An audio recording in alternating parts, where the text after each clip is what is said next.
اعوذ باللہ من الشیطان الرجیم بسم اللہ الرحمن الرحیم الحمدللہ رب العالمین والصلاة والسلام علی خیر خلقہ محمد وآلہ الطیبین الطاہرین المعصومین اللہم صلی علی محمد وآل محمد۔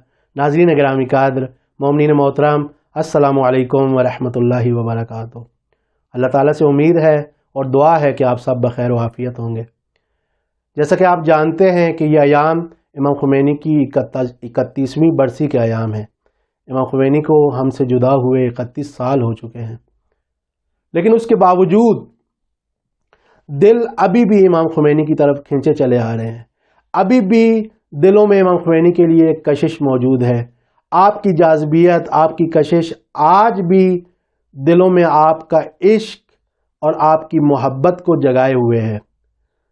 آج بھی مومنین، جوان، نوجوان، بوڑھے، عورتیں، بچے، مرد، سب کے سب آپ کی طرف کھینچے چلے آ رہے ہیں اور آپ سے محبت کرتے ہیں۔ اس کشش، اس جاذبیت کی وجہ کیا ہے؟ اس کی وجہ ایسی صفات ہیں آپ کے اندر جو کہ عمومی طور پر معمولاً کسی فرد میں جمع نہیں ہوتی، لیکن آپ کے اندر وہ صفات جمع ہیں۔ آج انہی میں سے ایک صفت پر ہم آپ کی خدمت میں گفتگو کریں گے۔ آپ جانتے ہیں کہ امام خمینی انتہائی درجے کے شجاع تھے، ایک مدبر شخصیت تھے، حکیمانہ نظر رکھنے والی شخصیت تھے، پارسا اور پرہیزگار اور باتقوی شخصیت تھے، اللہ پر بے انتہا توکل رکھنے والے تھے۔ ہر موقع پر اللہ پر توکل آپ کی زندگی میں، آپ کی حیات طیبہ میں نظر آتی ہے۔ ہر ظالم کے، ہر مستقبر کے، ہر استقباری طاقت اور طاغوت کے آپ مخالف تھے، اس کے خلاف جہاد کرنے والے تھے، اس کے خلاف پرچم اٹھانے والے تھے، اور اس کے مقابلے میں ہر مظلوم اور ہر مستضعف اور پسے ہوئے طبقوں کے آپ حامی تھے اور ان کے حق میں آواز اٹھانے والے تھے۔ عدل کے حامی تھے آپ اور ہر قسم کے ظلم کے مخالف تھے۔ امام خمینی کی ایک خاص صفت جو آپ کو باقی تمام لیڈروں سے ممتاز بناتی ہے، وہ صفت آپ کی استقامت اور مقاومت کی صفت ہے۔ یہ وہ صفت ہے کہ جس نے آپ کو دنیا کے سامنے ایک مکتب، ایک آئیڈیالوجی اور ایک انقلابی فکر کے طور پر متعارف کروایا۔ آپ نے اپنی پوری زندگی میں ہمیشہ دشمن کے خلاف استقامت اور ثابت قدمی، ہمیشہ اپنے راستے پر آپ ثابت قدم رہے، ہمیشہ آپ نے ثابت قدمی کا مظاہرہ کیا۔ کوئی بھی لالچ، کوئی بھی دھمکی، کوئی بھی فریب کاری، کسی طرح کے بھی خطرات، کسی طرح کے بھی موانع آپ کو آپ کے راستے سے نہیں ہٹا سکے۔ آپ جانتے ہیں کہ مقاومت اور استقامت کے معنی یہ ہیں کہ انسان جب ایک راستے کو اختیار کرتا ہے، ایک راستے پر چلتا ہے، تو اس کے راستے میں جو بھی موانع آئیں، جو بھی رکاوٹیں آئیں، وہ اس کو اس راستے پر چلنے سے روک نہ سکے، اس کے قدم اس راستے پر نہ ڈگمگائیں۔ اگر کوئی شخص ایسا عمل کرتا ہے تو ہم کہتے ہیں کہ اس نے استقامت کا مظاہرہ کیا، اس نے ثابت قدمی کا مظاہرہ کیا، اس نے مقاومت کی۔ امام خمینی نے کون سا راستہ اپنایا جس پر انہوں نے استقامت کی؟ امام خمینی نے توحید کا پرچم بلند کیا۔ امام خمینی نے دنیا پہ، معاشرے میں خدا، دین، الہی اقدار اور الہی مکتب کی حاکمیت کا راستہ اپنایا، اور پھر آپ اس راستے پر پوری ثابت قدمی کے ساتھ ڈٹے رہے۔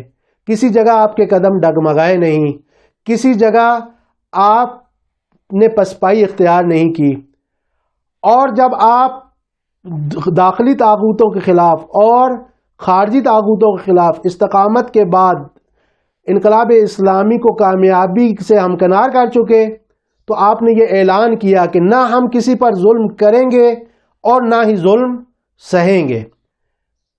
یہ شعار کوئی معمولی شعار نہیں تھا، یہ راستہ کوئی معمولی راستہ نہیں تھا، کیونکہ دنیا میں جتنی بھی استقباری طاقتیں ہیں ان کا پورا نظام ظلم پر قائم ہے، پورے کا پورا نظام جارحیت پہ قائم ہے، پورے کا پورا نظام جور پہ اور مظلومین کے خلاف ظلم و جور و بربریت پر قائم ہے، تو وہ کیسے آپ کے مقابلے میں خاموش رہ سکتے تھے؟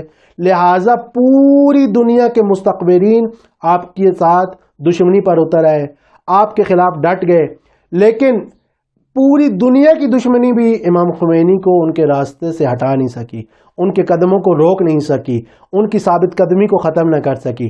اور امام خمینی کی یہ ثابت قدمی، اس ثابت قدمی نے پوری ایرانی قوم میں سرایت کی۔ ایرانی قوم کو جب ایک ایسا رہنما ملا، ایک ایسا لیڈر ملا، تو پوری ایرانی قوم نے بھی مقاومت دکھائی، اور جب ایرانی قوم نے مقاومت دکھائی تو یہ اسوہ بنا پوری دنیا کے لیے۔ پوری دنیا نے مقاومت کا درس امام خمینی سے لیا، اور یہ مقاومت صرف ایران کی سرحدوں تک محدود نہیں رہی، پھر پوری دنیا میں ہر جگہ اسلامی مزاحمتی تحریکوں نے سر اٹھایا، اور پوری استقامت کے ساتھ، پوری مقاومت کے ساتھ، پوری ثابت قدمی کے ساتھ آج بھی امام خمینی کے وفات کے 31 سالوں کے بعد بھی اس راستے پر قائم ہے۔ امام خمینی نے مزاحمت کا جو راستہ اپنایا، مقاومت اور استقامت کا جو راستہ اپنایا، استقامت اور ثابت قدمی کا جو راستہ اپنایا، وہ جذبات کی بنیاد پر نہیں تھا، بلکہ اس کے پیچھے پوری ایک منطق کار فرما تھی، جس کے چند اہم عنصر ہیں جو ہم آپ کی خدمت میں بیان کرتے ہیں۔ امام خمینی کی استقامت کی منطق کا پہلا عنصر یہ تھا کہ ظلم کے خلاف مزاحمت اور ظلم کے خلاف استقامت ہر باوقار، آزاد منش اور اپنی شناخت، جدا شناخت رکھنے والی قوم کا وتیرہ ہے۔ یہ تنہا یہی عنصر کافی ہے کہ دشمن کے خلاف، بیرونی طاقتوں کے خلاف، ان طاقتوں کے خلاف جو آپ کو اپنا غلام بنانا چاہیں، اور طاغوتوں کے خلاف آپ استقامت دکھائیں، کیونکہ کوئی بھی باوقار قوم، کوئی بھی آزاد منش قوم، کوئی بھی اپنی شناخت رکھنے والی قوم کبھی بھی یہ برداشت نہیں کرتی کہ وہ دوسروں کی غلام ہو۔ تو سب سے پہلا آپ کی منطق کا عنصر یہ تھا کہ ہر باوقار اور آزاد منش قوم اور شخص ظلم کے خلاف مزاحمت اور مقاومت کرتا ہے۔ دوسرا عنصر یہ تھا کہ جب بھی دشمن کے خلاف آپ مزاحمت کریں، جب بھی آپ مقاومت کریں، جب بھی ثابت قدمی دکھائیں اور استقامت دکھائیں، تو دشمن ہمیشہ آخر میں پسپائی اختیار کرتا ہے۔ لیکن اگر آپ پسپائی اختیار کریں تو وہ آپ پہ چڑھ دوڑتا ہے، وہ کم پر اکتفا نہیں کرتا، وہ روز بروز آپ کو اپنا زیادہ سے زیادہ غلام بناتا ہے، زیادہ سے زیادہ اپنے آپ کو اپنے آپ پر مسلط کرتا ہے۔ لہٰذا دوسرا اس منطق کا عنصر جو ہے وہ یہ ہے کہ مزاحمت دشمن کی پسپائی کا سبب بنتی ہے۔ تیسرا عنصر یہ ہے کہ اگرچہ مزاحمت کی انسان کو قیمت اٹھانی پڑتی ہے اور چکانی پڑتی ہے، لیکن جو قیمت انسان کو اور قوموں کو ہتھیار ڈالنے اور دشمن کے سامنے سر تسلیم خم کرنے کے لیے چکانی پڑتی ہے، اس سے بہت کم ہے وہ قیمت کہ جو مزاحمت کے مقابلے میں انسان کو چکانی پڑتی ہے۔ پس یہ منطق ہمیں یہ سکھاتی ہے کہ اگر آپ مزاحمت کریں گے تو جو آپ کو قیمت چکانی پڑے گی وہ اس قیمت سے کہ جو آپ کو سر تسلیم خم کرنے کے صورت میں چکانی پڑے گی بہت کم ہوگی۔ چوتھا عنصر امام کی منطق کا، مزاحمت کی منطق کا، استقامت کی منطق کا یہ ہے کہ استقامت اور مزاحمت کا نتیجہ جو ہے وہ ہمیشہ فتح اور کامرانی ہوتا ہے۔ یہ قرآنی وعدہ ہے کہ حق کی ہمیشہ فتح ہوگی۔ اگر آپ حق کے راستے پر ہیں اور آپ صبر کرتے ہیں اور آپ استقامت دکھاتے ہیں تو فتح آپ کو نصیب ہوگی۔ لہٰذا یہ منطق ہمیں یہ بتاتی ہے، استقامت کی منطق، کہ اگر ہم استقامت دکھائیں گے، اگر ہم دشمن کے مقابلے میں ثابت قدمی دکھائیں گے، اگر ہم دشمن کے مقابلے میں مزاحمت کا راستہ اپنائیں گے، اگر ہم طاغوتوں کے مقابلے میں پیچھے نہیں ہٹیں گے، تو آخری فتح حق والوں کی ہوگی، آخری فتح مزاحمت کرنے والوں کی ہوگی۔ اور آخری عنصر جو اس کا مزاحمت کا ہے وہ کیا ہے؟ وہ یہ ہے کہ امام نے یہ ثابت کیا، اور امام کے لیے یہ ثابت تھا کہ مزاحمت ایک ممکن عمل ہے، ایک ناممکن عمل نہیں ہے۔ بہت سارے لوگ اس فکر کی ترویج کی کوشش کرتے ہیں کہ مقاومت کا راستہ ناممکن راستہ ہے، سخت راستہ ہے، آپ مقاومت کا راستہ اختیار نہیں کر سکتے، آپ مزاحمت کا راستہ اختیار نہیں کر سکتے، آپ حق کے راستے پر استقامت نہیں کر سکتے، ثابت قدم نہیں رہ سکتے۔ زمینی حقائق بھی آخر کوئی چیز ہوتی ہے، زمینی حقائق یہ بتاتے ہیں کہ آپ یہ کام نہیں کر سکتے، یہ ناممکن کام ہے، اگر ناممکن نہیں تو کم از کم سخت دشوار کام ہے جو ہمارے بس کا کام نہیں ہے۔ لیکن امام خمینی نے یہ ثابت کیا کہ مقاومت کی جو منطق ہے، مزاحمت کی جو منطق ہے، اس منطق کا ایک اہم ترین عنصر یہ ہے کہ استقامت اور ثابت قدمی ممکن ہے، ناممکن امر نہیں ہے۔ لہٰذا یہ 5 عناصر کہ ظلم کے خلاف مزاحمت باوقار قوموں کا کام ہے، مزاحمت دشمن کی پسپائی کا باعث بنتی ہے، مزاحمت کی قیمت ہمیشہ سر تسلیم خم کرنے سے کم ہوتی ہے، مزاحمت کا نتیجہ منطقی نتیجہ حق کی فتح ہے، اور مزاحمت اور مقاومت اور استقامت ایک ممکن عمل ہے، ممکن کام ہے۔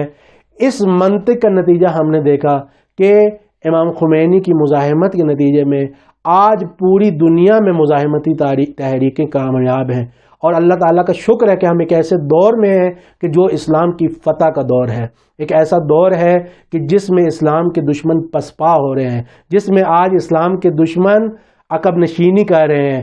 آج اسلام اپنے عروج پر ہے، اور اسلام کی طاقت اور قدرت پورے عروج پر دنیا کے سامنے واضح ہو چکی ہے۔